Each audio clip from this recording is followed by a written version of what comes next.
Herzlich willkommen hier in der Orangerie im schönen Erlanger Schlossgarten beim internationalen Comic-Salon mit einem ganz besonderen Gast.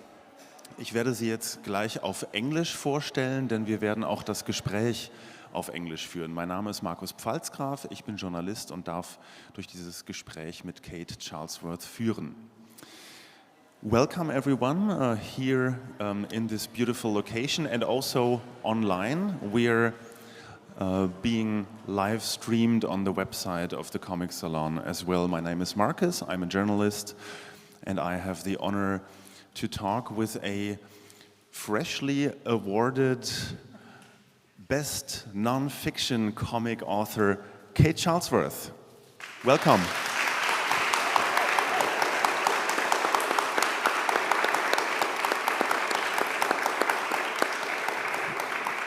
Thank you. Kate Charlesworth started out as an illustrator, then she became a cartoonist, and now, finally, I might say, a graphic novelist. She's been working for numerous newspapers in the United Kingdom. She studied arts in Manchester, became an illustrator in London, and now lives in Edinburgh. I think it's fair to say that she's one of the leading voices of queer people in comics and culture in Great Britain. Welcome, Kate. Thank you, Markus. So, you got the award for Best Non-Fiction Comic last night. How does it feel? Well, I mean, I've not come down from it yet, really. It was absolutely thrilling. And I mean, it was such a huge pleasure and an honor. And it's actually the first proper prize for my work that I've ever had. And so it's especially tender. I once got, years and years ago, I once got a prize at a local Oxford Comics Con. I went down there and they said, "Oh, didn't you get an award a couple of years ago?" I said, "No." And they'd forgotten to tell me. So it's the best comic strip in a periodical. And so they ran one off and gave it to me, which was nice. It would have been nicer to have been told, but hey, it's comics. Surprise. Surprise. I was, yeah. Yeah, so you got this award. Posey Simmons, your colleague, got the grand prize in Angoulême in France in January. Yeah. Is there finally some due recognition for the kind of work that you do? I think there is, but whether it translates into that kind of recognition in Great Britain, I'm not sure, because, you know, in France, maybe the whole of Europe, you know, comics are the ninth art. And I think at home we still struggle to really have a wider knowledge of comics beyond the Beano and kids' comics. People seem to have a mindset about it, and comics publishing is not very healthy at the moment because of financial restrictions, which is a bit worrying for most of us. So are you basically saying that there is more recognition for your work and your colleagues in continental Europe than there is in the United Kingdom? I think outside the sort of bandwidth of the comics world, yeah, I would say so. Yeah. Can you think of any explanation why that is? I don't know. I mean, I've always thought this. I mean, in Great Britain, there's a comic tradition, going back to Hogarth. You know, it's the 17th century. Scurrilous cartoons that were printed and published, and they were the thing of the day. They would be pasted up in printers' windows in London, and people would rush in and buy the new copies of the latest cartoon. And they were far filthier than anything that gets printed in the papers now, you know. And I think it dwindled to the level of, oh, it's for children. And then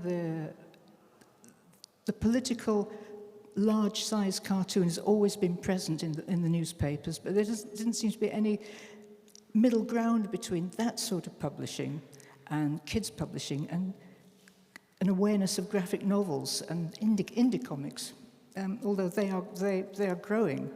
but again, it's a particular audience they have. If you say graphic novel in Britain, a lot of people just assume it's about sex. Still, graphic, graphic sex. Graphic. It's true, they do. In terms of explicit. Yeah. I mean, very often, before you see their face, and I'd say, no, it's a story. It's a story with real people in it. So you would need a new term for the British market? Well, sequential narrative's a bit of a mouthful, really. You have to say graphic novel and qualify it to somebody who doesn't really understand that. A good book with drawings? It's all pictures. All pictures with words and pictures. Oh, right. A comic, yeah, it's a comic. But it's not necessarily funny. Or it can be. Or both. Serious sequential art for grown-ups, but not graphic. I'm curious where that is leading us. So you already mentioned newspaper comic strips. Is it fair to say that newspaper strips kind of helped you being where you are right now?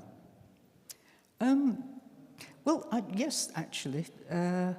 When I was a child in the 1950s, like practically every other household in the country, my parents took the Daily Express, which is a horrible right-wing rag now, and probably always was, but they had the best cartoonist. And there's particularly a cartoonist who did a large single panel gag, well, it was more of a descriptive story, and he was called Giles, Carl Giles, and he was absolutely fantastic. The detail, human social observation, humour, and dogs and cats and all sorts of little bits and pieces in the background. And I saw this, and there was also another cartoonist who did a pocket cartoon, which was political, and his name was Osbert Lancaster, and his main character was a very posh woman called Maudie Littlehampton, Countess of Littlehampton. So it was Giles was very working class, and or lower middle, and so. And Osbert Lancaster had very long captions relative to the size of the cartoon. I thought, later on I thought, long captions? Osbert Lancaster did that. So when I was a kid, I wanted to be a cartoonist based on the newspapers rather than the comics. Well, partly the comics that I read. And of those, we were so lucky in Britain to have people like Dudley Watkins, who did Lord Snooty, and loads of them, and Leo Baxendale, who was a superb cartoonist and did a wonderful strip called The Bash Street Kids. And again, there was lots and lots of detail in there, and non sequitur, little boxes with arrows and some little words saying, big nose or whatever it was, and I just absorbed all those. Like so many cartoonists of my generation, we all looked at the same things, and so I can see these little things coming out in other people's works, and I dare say they can see it in mine. And then later on, I actually landed Posy Simmons' old slot in The Guardian, which was, frankly, the only actual job I ever wanted, because basically I just made it all up as I went along. A job would come along, and I had no game plan except that I eventually wanted to be a cartoonist, which I became. And I think I'd say I became that cartoonist when I used to do drawings for a medical magazine called New Medicine, World Medicine, that's right. And one day they said, "Oh, Kate, would you do us some cartoons for the letters page?" And I said, "Oh," because I'd been done humorous illustrations for them before that. And I said, "Can I put speech bubbles in?" And they said, yes. Now I'm a cartoonist. Great. So you sneaked it in there. it's not only the golden age of newspaper strips that you also defined together with others, but also there was a golden age of gay publishing that you went into. What did that mean for your career? Well, my career started off on two levels, really. And the first, actually the first strip I ever did was a terribly bad one, a daily strip in the Manchester Evening News. But at the same time, I was also drawing for a lesbian magazine called Sappho. And I sent them really bad cartoons as well, but they printed them. They were terrible. I mean, some of them you could say they were sexist, misogynist. No, they weren't misogynist, not at all. But they were a bit iffy that you wouldn't do today. But their head person, the great Jackie Forster, who's the editor, I thought, if Jackie likes him, then in they go. And it used to get an awful lot of flack from women who thought things out more than I. I'm very politically minded. Why are we looking at this awful stuff? They were looking at that awful stuff because the only women I knew were what we would call bardykes, roughy-tufty lasses who basically spent most of their time in the pub and sometimes had fights, but I kind of like that, not fights. So I was having two lives. I was doing the day job, which was illustration work, and eventually cartoons, and the alternative stuff, which was the nascent gay press. And in the 70s, we had a magazine called Gay News, which started in 71 or 2, and I came to it rather towards the end in the late 70s. And that was a fortnightly newspaper when, this was even before Section 28, and it was before the internet, and it had everything. It had a literary section, it had all the listings you could want or could get hold of. And it was posted all over the country in plain brown envelopes because it was just too dangerous to be known that you were getting something like that, as some magazines still are. Somewhere for Us is in a plain envelope, and that's now. Yeah. So it was the golden age of gay publishing because it was pre-internet, and there were far more magazines for guys, which is not surprising because more guys are out, and they all of them ran on advertising. So some of the ads in the Gay News made lesbians' eyes pop, and that was life back then. And then in the 80s, a magazine called The Pink Paper started up, which has nothing to do at all with Pink News Online. And 6 weeks into it, the horrible Thatcher government introduced what became Section 28. So people like me and my friend David Shenton, we were drawing, fluffy little cartoons about, well, not fluffy by then because the AIDS crisis was happening, but we were making comments about how daft we were and our lives. And then it was all hands to the pumps again, because Section 28 was carving its horrible way through Parliament and through people's lives. Yes, that Section 28, also known as Clause 28, I think. It was the clause originally, then it went through Parliament and became Section 28. Ah, I see, that way. Yeah. When I read about it first, it reminded me of laws in recent Russian legislation, for example, because it basically banned talking and writing about gay issues, right? Yeah. Is there a similarity between those laws? Absolutely, because this law banned, it was particularly aimed at schools, and it banned the promotion of homosexuality. Nobody had ever heard that phrase before, but I noticed that the Russians are using it. They learned well from Thatcher. And so it was particularly aimed at schools, so that meant teachers were afraid to reveal their sexuality. It must be hell for people who already were brave and already had. Kids couldn't talk about it. Bullying increased, as you can imagine. And people were really scared. They were scared about their jobs, about their families finding out, about everything that you can imagine. And you know, similar things are happening now all over the world, and also in England and Scotland. Well, mostly England. Yeah. As if there was such a thing as gay propaganda. It's amazing how people think that way. It's quite difficult to sell it, actually. Now, if there's one good thing that came out of that Section 28, that might be a comic book that you were in as well, AARGH. ARG. ARG. ARG. Artists Against Rampant Government Homophobia. And that was started by Alan Moore and his wife and her girlfriend. And we were all roped into it, and it was a fantastic thing. And that really, that's the comics world and the cartoonist world came together for that, as they had for a previous comic book called Strip Aids, which was published by a lovely guy called, oh God, I've forgotten the poor lad's name.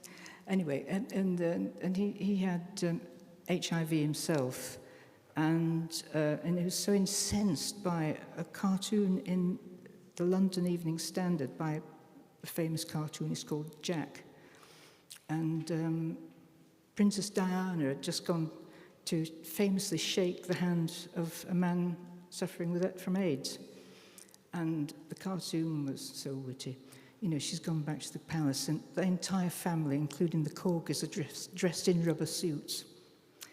And, you know, that was just crass. And Don Melia. And Don was so incensed that, again, he called together cartoonists, comics people, and people like me and David Shenton, who were working in the gay press. And we all contributed to another anthology, and likewise the same bunch of people, including, you know, Brian Talbot and Dave Gibbons, contributed to ARG. But for me, the Strip Aids was important partly because that was my gateway to comics. Before that, I'd just been an illustrator, and although I'd done strips in periodicals and single gags, I didn't really know much about comics. And the first time I did anything with Don, I met Woodrow Phoenix, Brian Talbot, and just loads of people. Frank Miller, I think? Yeah, it was great. And after that, I started contributing to various anthologies. Was that a defining moment of bringing together the comic scene, no matter what sexual orientation or gender people had? I think it was, really. It was nothing like that had happened before or since. So although it was horrible, Section 28 was a disgusting thing, it actually sparked off a lot of creativity. There were some fantastic plays and shows were staged for it.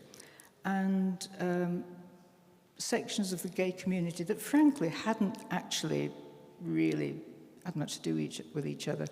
Lesbians and gay men very often kept their distance.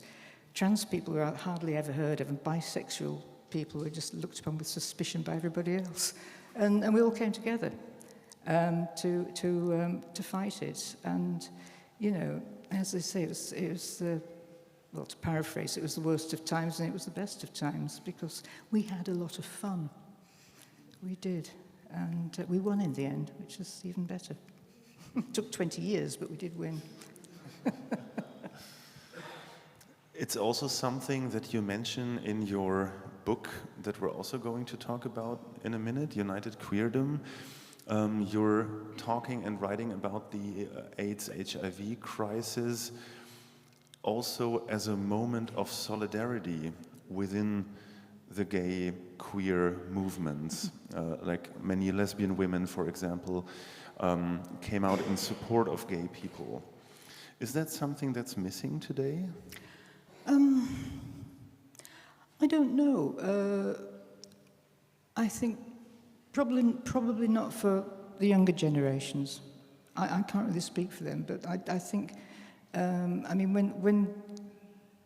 when that solidarity happened, people of all ages and all sexualities joined together. But I mean, we were in our 30s, and so quite young 30s,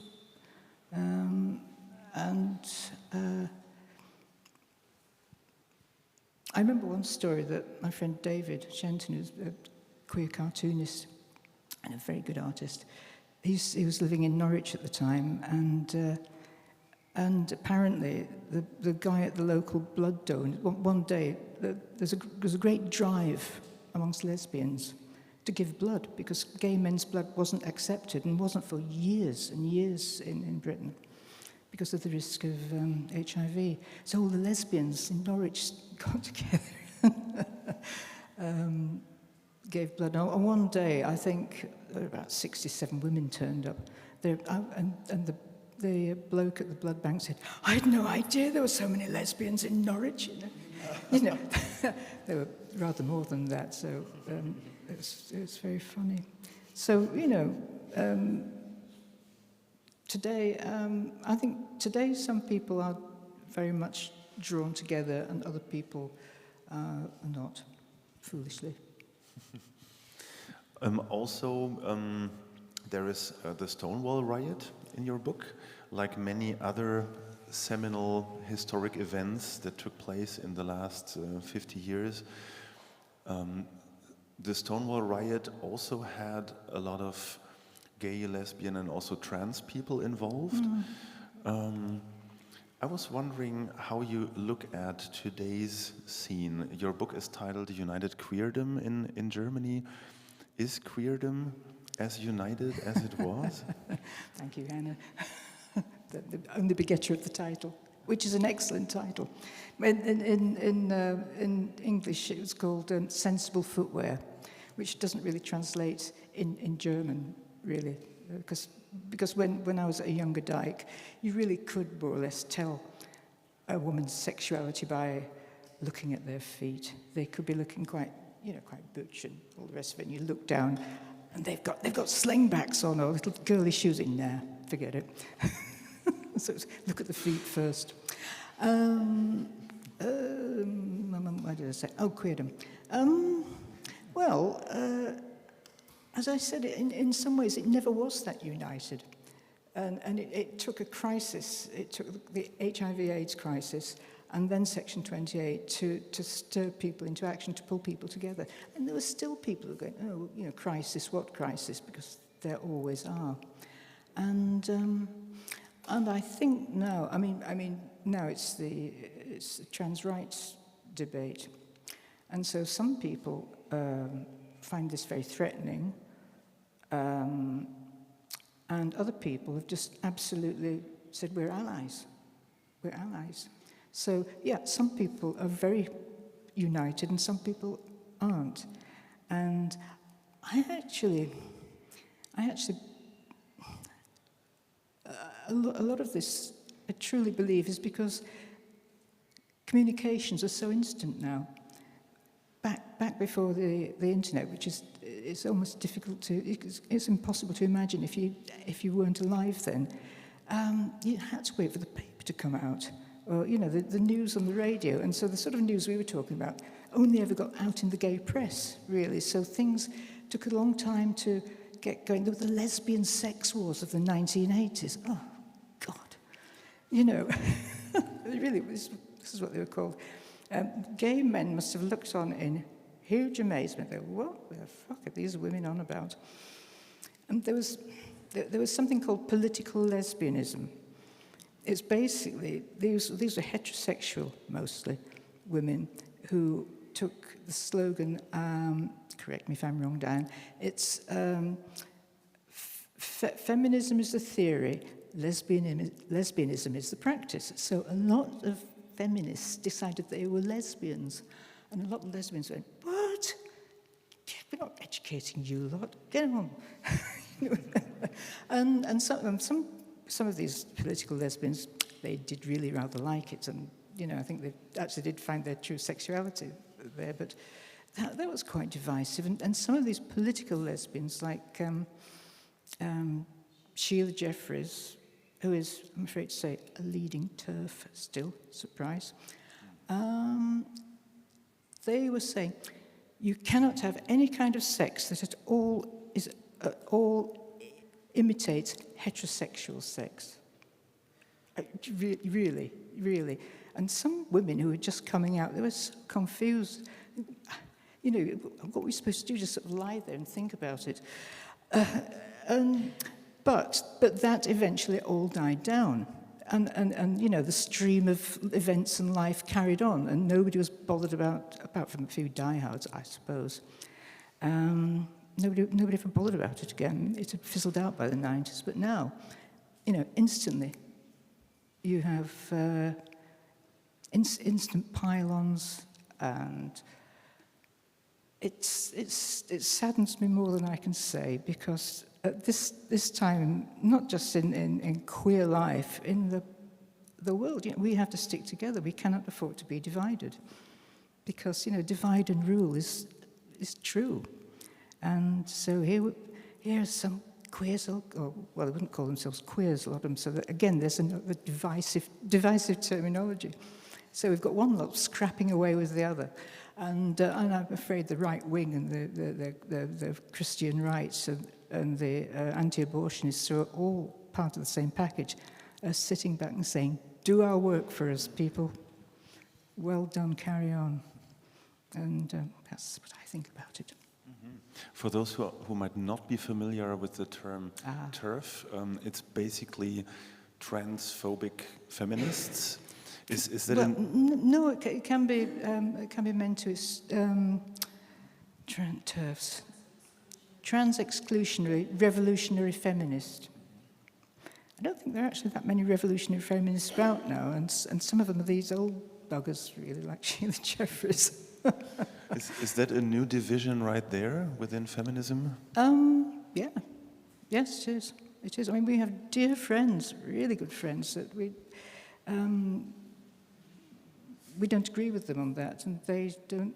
But I think one or two of them are wavering, actually. And I've certainly lost one old friend through that. But on the other hand, I've made quite a lot of new ones. You know, I mean, Diane and I, my partner Diane in the front, welcome. We're both in a queer choir in Edinburgh, and Diane is a soprano. I'm a tenor. I used to be an alto, but when you get older, everything goes south. Everything, including the voice. and we're a very diverse choir. And the tenors are the most diverse of all. We've got cis women, trans men, and trans women.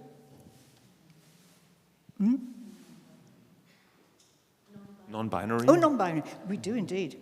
And have we got any straight men in our... And there's straight people in our choir. We like them. Even straight people? Even straight people. We're never quite sure why did they want to be in our choir? Because we have fun. And we sing rather well. Oh, it's about singing. Yeah, yes. Oh, yeah. Well, one or two people we did wonder about, but actually they got together with each other. The straight people coupled off, and great. They are in the minority, very much. The choir is also in your book. Your book is a graphic memoir. Well, we won't say graphic anymore. I think we're among friends. It's a memoir, and it begins in your childhood. Maybe because 1950 is a good year to start with? Yep. Why did you choose that time frame? Well, when I had this idea to do a book of, the history of queerness, if you like, or LGBTQ life in Britain, and I was going to go right back, and I was have Oscar Wilde in it, and beyond that, and I thought, I can't do it. It's going to be just too much, and so I thought I'll cut it off at 1950 because it is halfway. It's bang in the middle of the century. I was born in 1950, and that's when things started to happen. In the book, I have these. I don't have a timeline. I have kind of collaged pages for a period of time, and in the beginning, they're quite open pages, really. The tumbleweeds sort of blowing through them. And at the end, that's absolutely jam-packed because so much has happened in the last 20 years, legally and just everything. Yeah. And you're also weaving your own life into British history, or the other way around? How would you describe that process? Well, when I first had the idea, and it was a sort of idea that once you have it, you have to go through with it. There's no getting back. I'd had the idea. It wasn't hubris, but I thought, well, I can actually draw, so we need a book that's got absolutely everything in it, and I better do it because I can draw. And I was there for part of it. And I have had friends who were much more involved politically than I ever was, and working in different areas. But I was an observer, and a participant, but also an observer. And I thought, well, if I use my story as, which, interesting things happened, as a hook to hang the history on, that would be a good thing. So I'd envisaged this slender little my story, commenting all the way through with all this history wrapped around it. And so I sent the script to Corinne Perlman at Myriad Editions, and she said, well, it's very interesting, Kate. I thought, oh, Christ. Interesting. She said, interesting. And she said, that bit where your father dies, that's great. Let's have more of that. But what she meant was, it's a human story. And I thought, actually, I wouldn't want to plough through a whole book of colourful, gay facts. So people could engage with the history through a story of me and my pals and animals sometimes. And it worked. It really worked. So I never really intended it to be a memoir as such. It was going to be a history, but no, it's both. It's both, and I think it works. It's a better decision. It's a good call. Mm. We also learn a lot about British history. How did you choose the events that you would cover in history and in your own life? The sort of facts and history earlier on were queer related.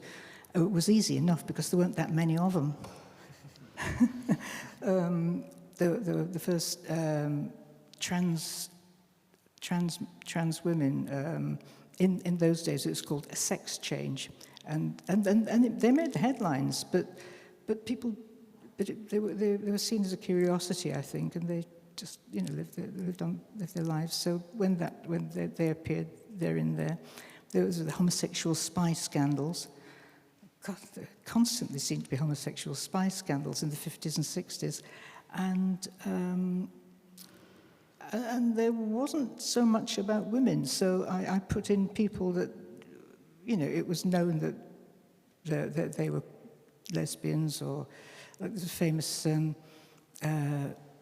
British journalist called Nancy Spain, who died quite young, youngish, and she was a real celebrity at the time. She was a publicity hawk, actually, but she was funny and she was witty, and she wrote the most extraordinarily camp series of detective stories.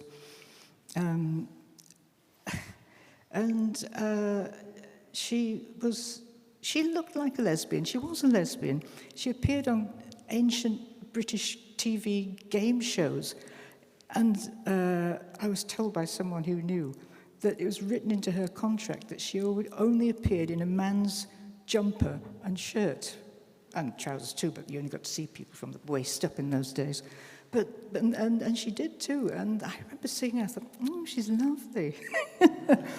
and her and her partner started quite famous women's magazine called She, and it was great. It had funny stories and women who did interesting jobs.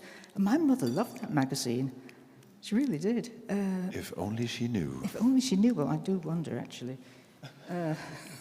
It's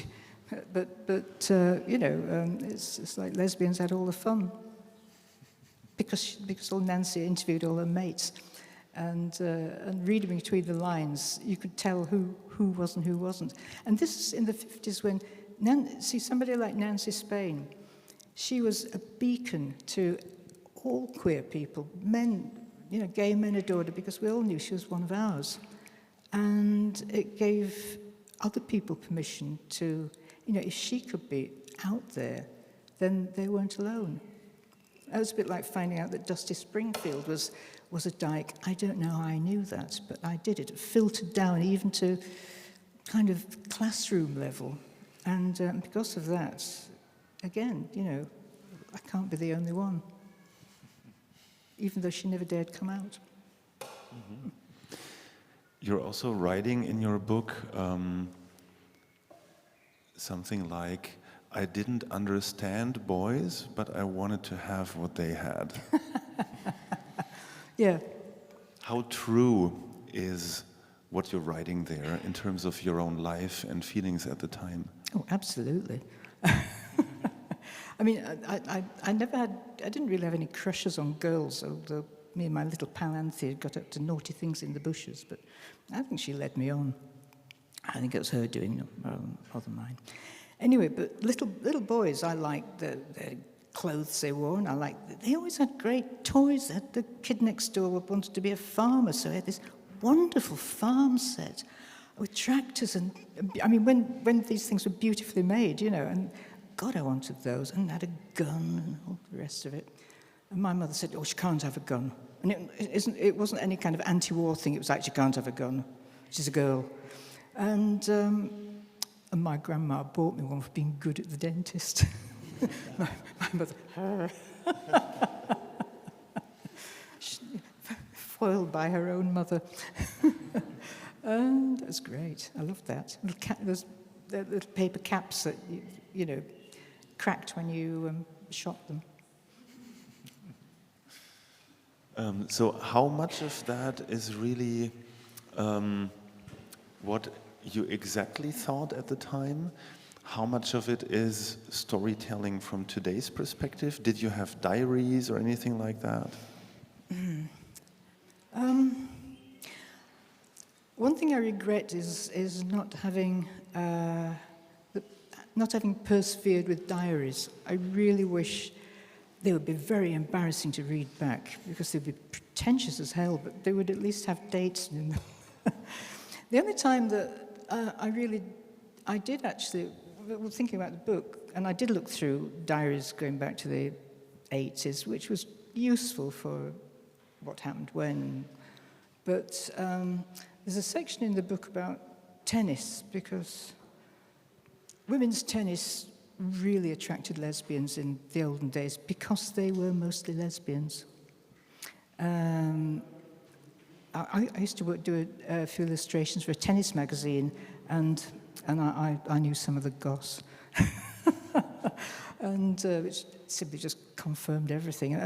A good half of the very famous early players were dykes, and so they attracted hundreds of lesbians to the tennis matches, which was hilarious.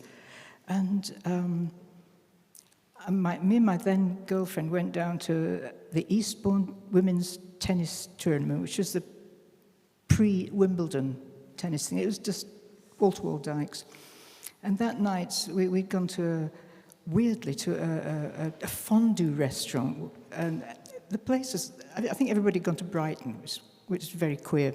And everybody had gone down there. And we were in there. And Anne Jones was a famous British Wimbledon champion, I think the only one we had, actually, women's champion, and an American umpire. And they were talking in very, very loud voices in a very small room about how Martina had just been outed as a lesbian. Martina Navratilova? Yeah.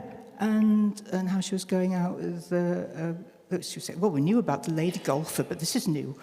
Lady golfer. And also, they were talking about Billie Jean King, who had also been outed by her girlfriend and had been sued for palimony. And I mean, our ears were on stalks. And when I got home, I actually wrote verbatim what happened, what I could remember from that night. And I thought, oh my God, it's still here. So it's all in there. It's an ancient, 40-year-old gossip. Actually, a lot of it's 40-year-old gossip. Good thing you kept it. How about your drawing style? There is sections in your book, we're having a few images in the background that are in today's perspective. You're talking with Diane and friends of yours about what happened. It's in a very colorful style, and then when you go back in history, it gets a bit darker, a bit more, less colors actually. How did you define which style and which set of colors to use where? Well, when I'd gone beyond writing the script and was starting to block out the pages, I had 3 timelines. The back of my workroom door was covered in post-it notes. I had 3 coloured post-it note timelines. There was LGBT stuff. There was my personal life. And then there was what else was going on in the world. So I could see what corresponded to what was happening at any stage. And I also realized there were an awful lot of different strands in the book. So to make it readable, or more readable, I've got different styles for different elements. So the collaged timeline, as it were, that's very obvious. And they appear between the action. That style is the present day, which actually was 2016 was when I started to write it, and so that's Diane, myself, an ex-partner, and a friend, and we're a kind of Greek chorus, commenting on what it was like back then, what's just about to happen, and that's a really distinct style. And so as soon as you see that, you know that you're back there, and that's a sort of narrative that happens in one day when we were on holiday. It's mostly true. It did happen actually. I just combined 2 lots of holidays, and that seemed to work well. And in the earlier part of the book, when I was a child, it's wash, pencil, and some colour. But when I came out as a lesbian in 71, I think it was, the style changes to pen and brush and ink. So it's a bit harder and more started living then. Life started to happen. So there are different styles denoting different elements of the story. Yeah. Are you penciling and inking and coloring everything by yourself? And lettering. Yeah. Actually, Woodrow Phoenix very, very kindly made a font out of my hand lettering, which is quite good actually. Terrible handwriting, but weirdly, hand lettering was quite good. And so that's my font, as practically everybody does now. It's wonderful. God, that saved a lot of time. Oh my God. So some of it, pretty much everything has been digitized to some degree or other. I mean the collage pages are very consist of everything digital stuff, drawn things. One of the things I did was that I knew there were going to be so many real people in the book. I mean, not the likes of me, but famous people, villains, people who had to be mentioned. So I thought I'd started to draw them by hand. And I thought, Christ, this is taking so long. So I worked out a style of doing a really good pencil trace, a good trace, but a kind of loose one, and then putting sticking it on a light box and doing blobby tone in dilute ink wash on top of that, and then putting them all together in Photoshop, and bingo, they jump to life. And it was a quick technique, and it looked great, and it saved so much time. I kind of married the multiply tool in Photoshop then. Are there any other artists who influenced how you draw? Well, I suppose going right back to those old cartoonists, Giles and Leo Baxendale, probably. Yeah. And Ronald Searle, the Centrinians, and much more than Centrinians. He lived in France for most of his adult life and is a very revered artist. But Ronald Searle. Mm-hmm. There's some sort of turnaround in my artwork, because when you're younger, you are consciously trying to channel somebody. And I remember trying to channel Ronald Searle. So all my characters had long, pointy noses because I was trying to get something of Ronald Searle in there because I admired him.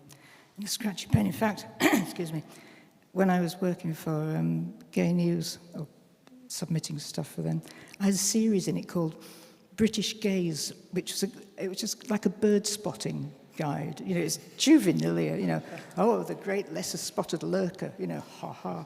And I remember there was a fashion back in the 70s for these weird coats. So you'd get a leather coat that had bands of fur. So you get leather, fur. And I had this horribly caricatured gay man with a fur hat and one of these coats, and he'd got poodles trimmed in the same manner. And then Gay News got this really irate letter from a bloke saying, "That's me. She's been to see me in the salon." There's a hairdresser from the Midlands. I've not seen it.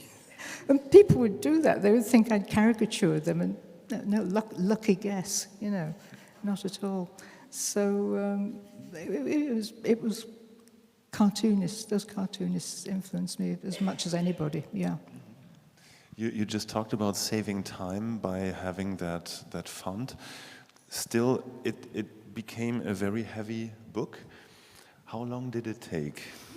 Well, and could I put a word in here for partners of graphic novelists who have to put up with a hell of a lot and who are very good.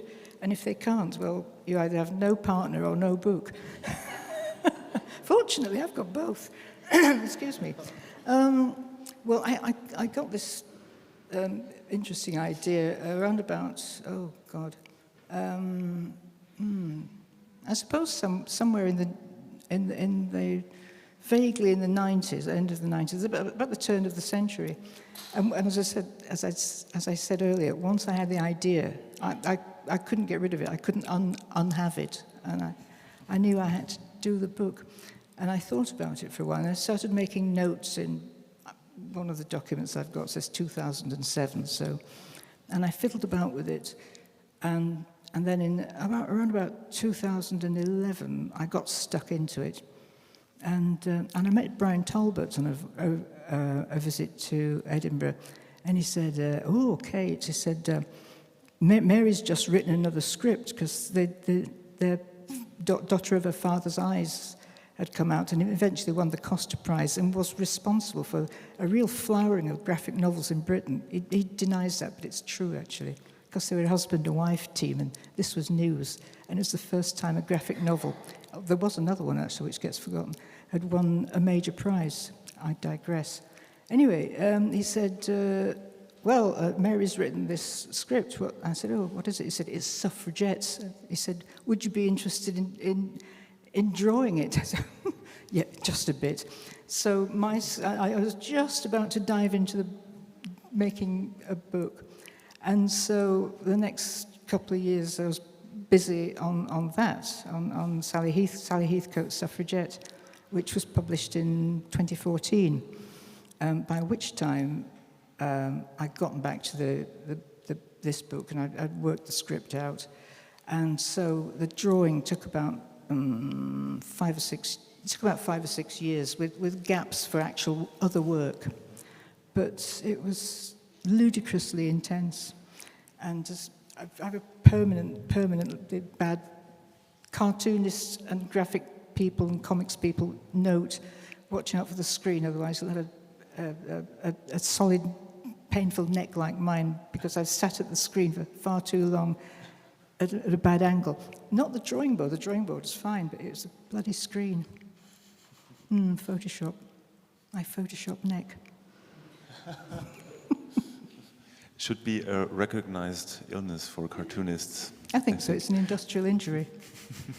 It is. I have old industrial injuries on my hands, and they're like tiny little tattoos.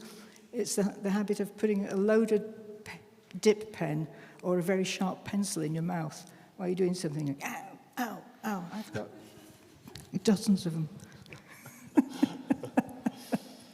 So it's been a very long sort of on and off project that you never lost track of. Was it meant to be that voluminous in the first place, or how did your first concepts of the book look like? Very big, and always.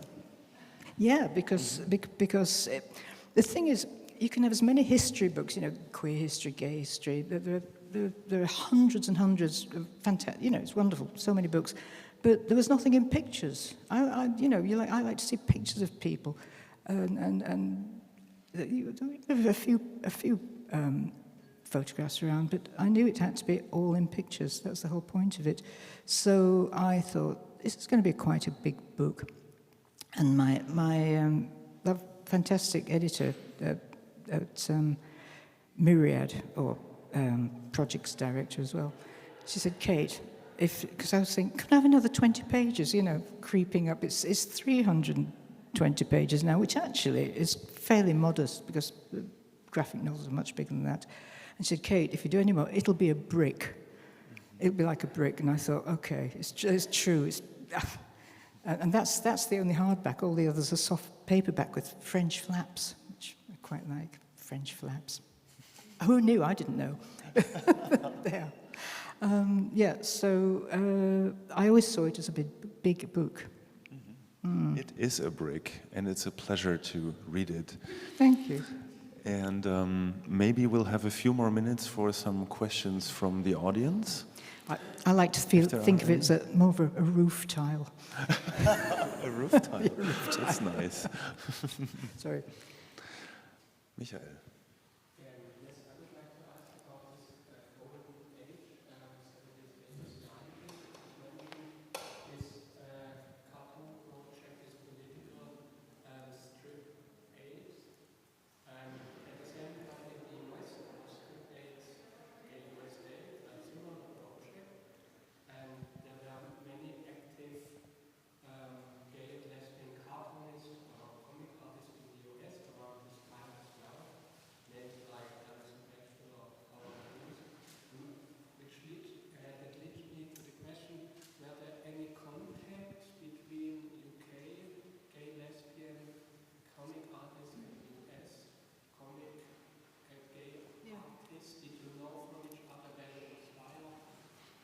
Let me just repeat for the live stream. The question is, in how far there were contacts between British and US artists, for example, when it came to AIDS, HIV comics?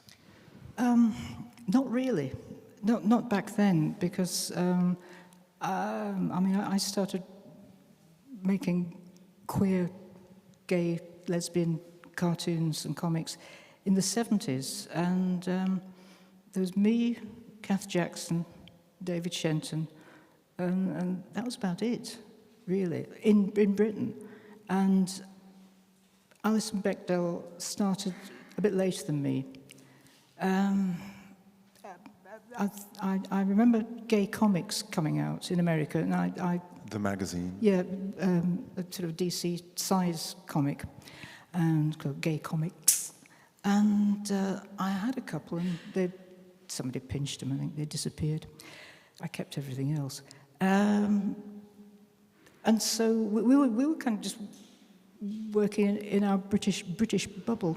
I think there's more contact now, but there was the old thing of, it was said that English humour doesn't travel to America, they don't get it. Well, actually, a lot of Americans really did get it. I used to work for a magazine called New Scientist. I had a comics, a full-page colour strip in that for years. And I had a very bad, I had a bad road traffic accident in the middle of the book, which is my handbag notch here. And it was my drawing hand, and I was put out of work for about 3 months. And so I got so many letters and cards from America saying, "Oh my God, this is so awful. We love your humour." And I thought this is crazy, because of course some Americans love British humour, but I could never really get any of my stuff. I couldn't sell it to America, although Alison's stuff was reproduced a lot in Britain. So there's very little cross contact. Now more so. I did meet a lot of.